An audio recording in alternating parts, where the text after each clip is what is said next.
बंगाल में अकाल पड़ा था, 40 लाख लोग मरे थे। एक बार दोबारा गिन लीजिएगा, 40 लाख लोग मरे थे, 40 लाख भूख से मरे थे। इस तरह से देखिए, ये बेचारा यहाँ है, यहाँ पे ये देखिए, ये कुत्ता है ना, यहाँ पे कुत्ता से ज्यादा हड्डी इस बेचारे इस बच्चे की। आपको तरस, ये भारत का इंसान है, ये इंडिया का, बंगाल का था, ये समझा के कि नहीं? यहाँ पे कि अंग्रेजों ने मार, इस तरह से लोग मरे थे यहाँ पर। नगर निगम की जो कूड़ा उठाने वाली गाड़ी थी ना, उस पर लाश भरा जाता था। क्यों? क्योंकि भारत से अनाज को ले जाकर 1943 में चल रहा था सेकेंड वर्ल्ड वार, तो इंग्लैंड के सैनिक खाना खा सके, उनका पेट भर सके और वो लोग टनाटन रह सके। लेकिन भारत के 40 लाख लोग मर गए, उनसे उनको कोई फर्क नहीं पड़ता है। जब बंगाल से लेटर लिखा गया विंस्टन चर्चिल के पास, तो विंस्टन चर्चिल को जब लेटर लिखा गया कि बंगाल में 40 लाख लोग मर गए हैं, सड़कों के किनारे लोग रुके हैं, ऐसा लगता है कि ड्यूटी के टाइम जाते हैं तो लगता है कि वो मरने वाला है, ड्यूटी से लौट के आते हैं तो भूख से मर चुका रहता है, खाना भेजवाइए, यहां से अनाज मत ले जाइए सेकेंड वर्ल्ड वार में। तो विंस्टन चर्चिल कहता है गांधी क्यों नहीं मर रहा है?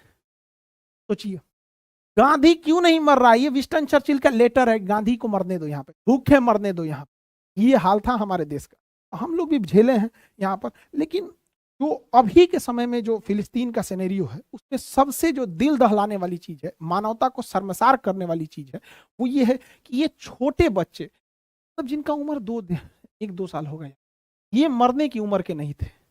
आप यकीन मानिए, आपके घर में या बगल में अगर कुत्ता भी बच्चा दिया होगा ना, आप उसको भी नहीं मारिए। एक उम्र होती है, जब छोटे बच्चे होते हैं ना, वहां पे अस्पताल पे कर देना ये एक मतलब बियॉन्ड क्रॉस द लिमिट हो जा रहा है। इसराइल को और विश्व को भी ये बात सोचनी चाहिए कि क्या हम अपनी राजनीति और जमीन के साम्राज्यवाद में इतना गिर जाएंगे कि हम लोग को ये 1 साल 2 साल के बच्चे नहीं दिखेंगे। दुनिया में सबसे भारी चीज पढ़ाते तो कहते ओस्मियम सबसे भारी। दुनिया का सबसे भारी चीज क्या होता है पता है? एक बाप के गोद में एक बेटे का लाश। समझ रहे हो? समझ रहे हो? समझ रहे हो ना? खैर, ये अंग्रेज और तो को कौन समझाए? 1971 में हम लोगों ने 93,000 पाकिस्तानियों को सरेंडर कराया था।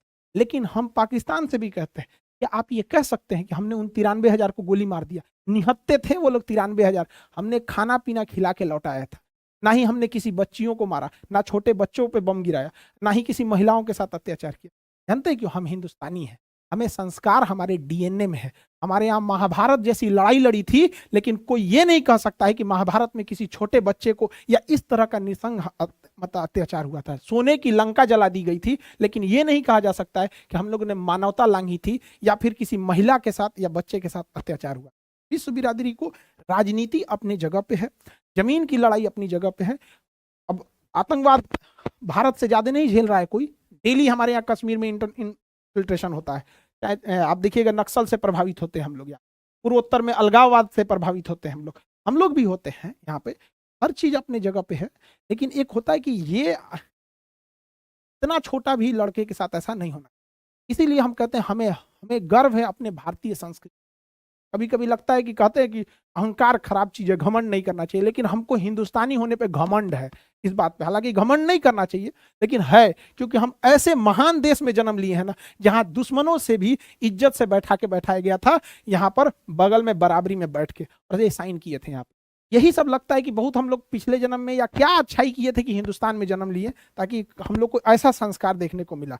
तो ऐसा नहीं है कि ये हम लोग को नहीं सताए सब। देखिए, अंग्रेज पहले भी आए थे सब, वास्को डिगामा पहले भी आया था, अंग्रेज आए थे, ब्रिटिश आए थे, सब भारत को लूटने आए थे सब यहाँ पे। अभी भी भारत में आ रहे हैं सब यहाँ। अंतर क्या है समझिएगा ध्यान से। वास्को डिगामा फिजिकली आया था, ये लोग फिजिकली आए थे,